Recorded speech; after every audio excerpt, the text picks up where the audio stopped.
तो अब अगर मैं नेक्स्ट क्वेश्चन की बात करूं तो ये क्वेश्चन मेरा गेट CS 2007 में आया था and this question will ask in 2 marks. तो देखते हैं इस क्वेश्चन में क्या कहता है।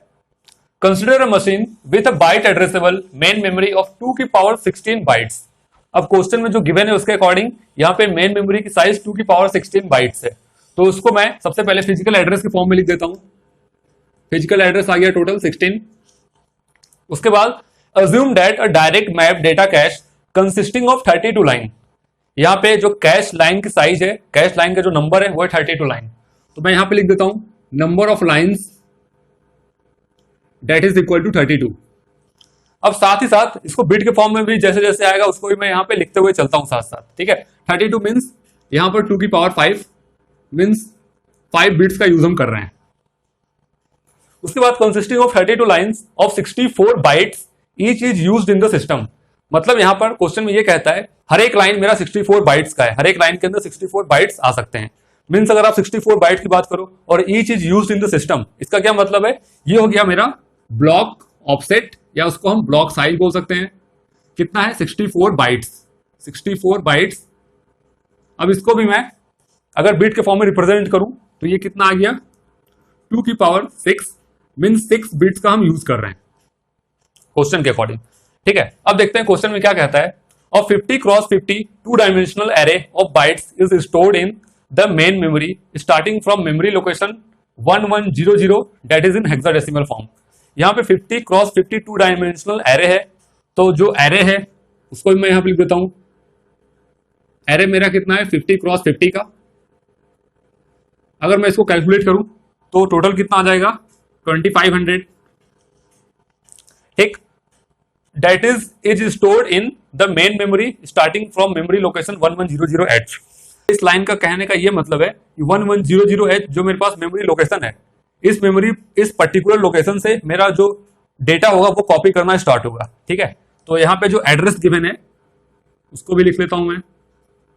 एड्रेस है 1100H, ठीक है। मतलब जो कैश मेमोरी के अंदर पर्टिकुलर एक एड्रेस, ये एड्रेस है, इसी एड्रेस से डेटा कॉपी करना स्टार्ट होगा, ये कहना चाहता है क्वेश्चन में। अब अगर मैं 1100H को अगर मैं डिकोड करूं बाइनरी के फॉर्म में, क्योंकि पहले से तो ये हेक्साडेसिमल के फॉर्म में है, अब अगर इसको मैं बाइनरी के फॉर्म में लिखता हूं तो 1 को मैं क्या लिख सकता हूं 0001, फिर से 1 आ गया 0001, फिर 00 मीन्स 0000, एक और 0 था तो 0000, ठीक। अब ये एड्रेस मेरा निकला बाइनरी के फॉर्म में। इसी एड्रेस से हमें डेटा को कॉपी करना स्टार्ट करना है, तो कैसे करेंगे, किस पर्टिकुलर लोकेशन से हम करेंगे वो हम चेक करेंगे यहां से, ठीक है। यहां से कैसे पता चलेगा, जो मेरा ब्लॉक ऑफसेट या ब्लॉक साइज है वो कितने बिट का है 6 बिट का। तो 1 2 3 4 5 6 यहां से यहां तक आ गया ब्लॉक ऑफसेट, ठीक है। यहां से यहां तक ब्लॉक ऑफसेट हो गया। उसके बाद जो नंबर ऑफ लाइन्स है वो 2 की पावर 5 मीन्स 5 लाइन्स यहां पे यूज किया जा रहा है। 1 2 3 4 5 यहां से लेके यहां तक, ये हो गया नंबर ऑफ लाइंस। यहां पे लिख देता हूं छोटा सा नंबर ऑफ लाइंस, 5 बिट का ये था। अब बाकी जो यहां पे बिट्स है टैग की उसकी जरूरत है नहीं यहां पर, तो इसको हम छोड़ देते हैं।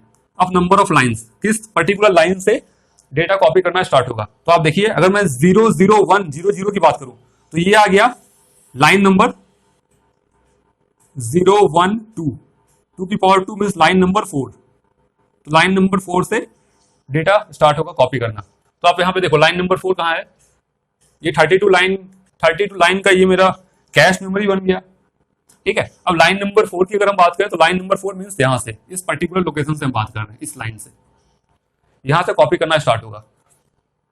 और हर एक लाइन के अंदर मेरा 64 बाइट्स आ सकता है। मीन्स अगर हम एरे की बात करें, एरे के फॉर्म में अगर मैं इसको लिखूं तो A0 से लेके A63 तक पर्टिकुलर एलिमेंट्स यहां पे आ सकते हैं।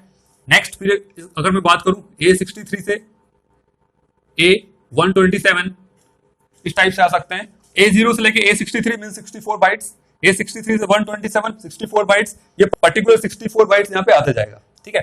तो अगर मैं एलिमेंट से बेटर है मैं इसको ब्लॉक के फॉर्म में अगर रिप्रेजेंट करूं तो ब्लॉक के फॉर्म में हम कितने नंबर ऑफ ब्लॉक्स यहाँ पे यूज कर सकते हैं। मतलब जो मेरे पास मेन मेमोरी के अंदर पर्टिकुलर ब्लॉक्स हैं, कितने ब्लॉक कैश मेमोरी के अंदर आएगा, ठीक है। तो एरे के फॉर्म में अगर मैं ब्लॉक को रिप्रेजेंट करूं तो 2500 मेरा एरे आ गया था टोटल।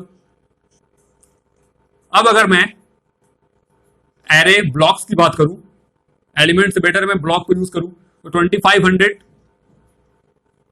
टोटल एरे 50 क्रॉस 50 का है, अपॉन कितने पर्टिकुलर यहाँ पे एलिमेंट्स हैं, 64 बाइट का एलिमेंट है यहाँ पर, तो अपॉन 64 अगर मैं कर दूंगा तो ये कितना आ रहा है, ये आएगा मेरा 39.06, और इसको अप्रोक्स हम 40 के फॉर्म में लिख सकते हैं। मतलब पर्टिकुलर जो ब्लॉक्स आएगा वो 40 ब्लॉक्स यहाँ पे यूज होंगे, ठीक है। तो 40 ब्लॉक्स हम यूज करते हैं, और स्टार्ट कहां से होगा, लाइन नंबर 4 से डेटा कॉपी करना स्टार्ट होगा। तो ठीक है, यहां से हम स्टार्ट करते हैं।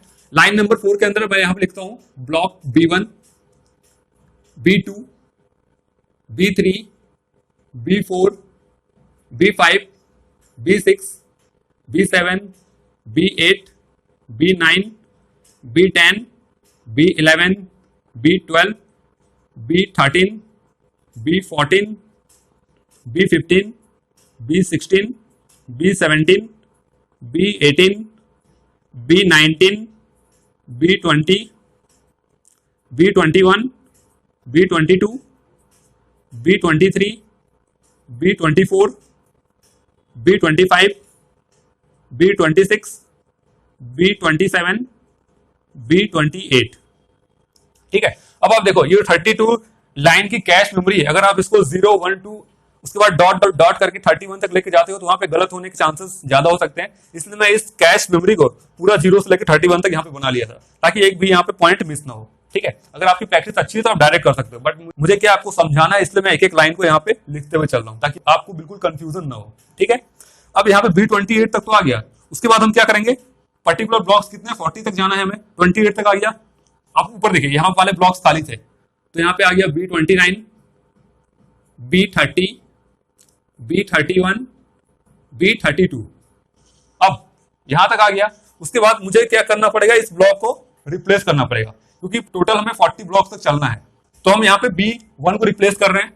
B1 को रिप्लेस करके क्या आ गया, B33, इसको रिप्लेस करेंगे B34, B35, B36, B37, B38, B39 और B40। मतलब जितने ब्लॉक्स की हमें नीड है रिप्लेस करने के लिए, उस ब्लॉक को हम यहां पे रिप्लेस किए। ठीक है, लेकिन आप क्वेश्चन में देखो, assume that the data cash is initially empty. Starting में तो ये एम्प्टी था, उसके बाद हमने ब्लॉक के फॉर्म में भर दिया। ठीक है, यहां तक कोई दिक्कत नहीं। The complete array is accessed twice. यहां पे एक्सेस टाइम जो है वो 2 बार है। मतलब कंप्लीट एरे मेरा तब कंप्लीट होगा जब हम उसको 2 बार चलाएंगे, 2 बार उसको एक्सेस करेंगे, तभी वो यहां से कंप्लीट होगा। तो फर्स्ट टाइम तो ये 40 तक चल गया। सेकंड टाइम अगर मुझे चलाना है तो हम कैसे चलाएंगे, अगेन यहीं से स्टार्ट करेंगे, लाइन नंबर 4 से। ठीक है, लाइन नंबर 4 से अगर मैं स्टार्ट करूं तो यहाँ पे सबसे पहले मेरा आएगा ब्लॉक 1, लेकिन ब्लॉक 1 आने से पहले मुझे इसको रिप्लेस करना पड़ेगा। ठीक है, तो ब्लॉक 1 आने के लिए मुझे इसको रिप्लेस करना पड़ेगा 33 को। ये आ गया ब्लॉक 1, इसको रिप्लेस करके ब्लॉक 2, ये रिप्लेस किया हम ब्लॉक 3, इसको रिप्लेस कर रहे हैं ब्लॉक 4, इसको रिप्लेस करेंगे ब्लॉक 5, इसको रिप्लेस करेंगे ब्लॉक 6, ये आ गया मेरा ब्लॉक 7, और ये आ गया मेरा ब्लॉक 8। यहाँ पे टोटल क्या हो रहे थे, कैश मिस हो रहे थे। उसके बाद देखो ब्लॉक 9 की अगर हम बात करेंगे तो वो मेरा ऑलरेडी कैश मेमोरी के अंदर है। तो यहाँ पे ये हिट हो रहा है, यहाँ भी हिट हो रहा है, यहाँ भी हिट हो रहा है, यहाँ भी hit hit hit hit hit hit hit hit hit hit hit hit hit hit hit hit hit, यहाँ तक हिट हुए। ऊपर देखते हैं, ये भी हिट हो रहा है, ये भी हिट हो रहा है, ये भी हिट हो रहा है, ये भी हिट हो रहा है। ठीक है, अब 32 तक तो हिट हुआ, उसके बाद मिस होना चालू हुआ, तभी तो जाके ये पर्टिकुलर ब्लॉक 40 तक पहुंचेगा। तो B1 को फिर से रिप्लेस करो, क्या आया B33, ये हुआ B34, B35, B36, B37, B38, B39 और ये मेरा हो गया B40। 2 बार हमने इसको एक्सेस कर लिया। यही क्वेश्चन के अकॉर्डिंग यहाँ पे कह रहा था। अब देखते हैं क्वेश्चन में पहला पार्ट जो है वो क्या कहता है। पहले पार्ट के according, how many data cache Mrs will occur in total. कितने डेटा कैश मिस अकर हो रहे हैं दोनों इटरेशन को यूज करने के बाद, फर्स्ट टाइम और सेकंड टाइम एक्सेस करने के बाद कितने नंबर ऑफ कैश मिस यहाँ पे हो रहे हैं वो मुझे बताना है। तो यहाँ पे स्पेस नहीं है, मैं इसको मिटा दूं पहले।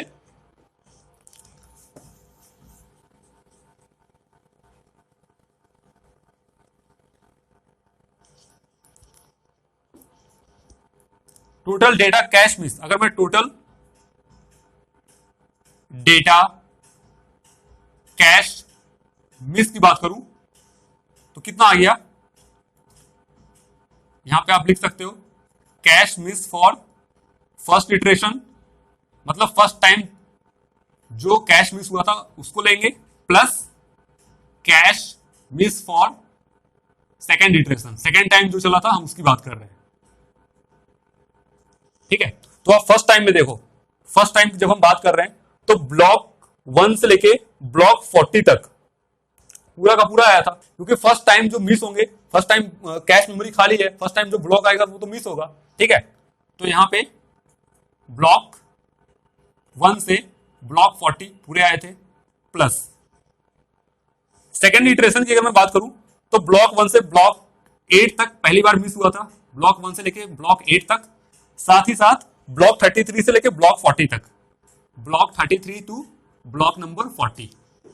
तो यहां पे आप अगर 1 से 40 तक चेक करो तो टोटल कितना आ गया 40, प्लस ये कितना हुआ 1 से 8 तक, ये हो गया 8, प्लस 33 से 40 तक 8 को यहां लिख दो, 40 प्लस 8 प्लस 8, ये हो गया टोटल आंसर 56। तो यहां पे करेक्ट आंसर आ गया 48, 50, 56, 59, right answer is 56। Next question है which of the following lines of the data cache will be replaced by new blocks in accessing the array for the second time. ठीक है, second time की अगर हम बात कर रहे हैं तो सेकंड टाइम में आप देखो यहां पे क्या कह रहा है, new blocks in accessing the array. New blocks मेरा कब आ रहा है, न्यू ब्लॉक्स में आप देखो कब से कब तक आ रहा है, लाइन नंबर 4 से जब हम यूज कर रहे हैं, लाइन नंबर 4 से लाइन नंबर 1 के बीच में मेरा न्यू ब्लॉक्स हर बार आ रहा है। और सेकंड टाइम की अगर आप बात करें तो सेकंड टाइम में भी आप देखो लाइन नंबर 4 से लाइन नंबर 11। सो यहां पे करेक्ट आंसर हो गया ए, लाइन 4 टू लाइन 11। और ये क्वेश्चन मेरा आया था 2 मार्क्स में। तो गेट के पेपर में आप देखो हर बार अलग अलग कॉन्सेप्ट्स के अकॉर्डिंग क्वेश्चन आते हैं। यहाँ पे फर्स्ट टाइम पूछा है 50 क्रॉस 50 2 डायमेंशनल रहेगा, जिसके अंदर पर्टिकुलर मेमोरी लोकेशन ये था। ठीक है, तो आपको क्वेश्चन को देखे घबराना नहीं है, आप क्वेश्चन को अच्छे से पढ़ो, पहले क्वेश्चन को समझो, क्वेश्चन में कहना क्या चाह रहा है, उसके बाद उस क्वेश्चन को आप इजिली सॉल्व कर सकते हो। Thank you.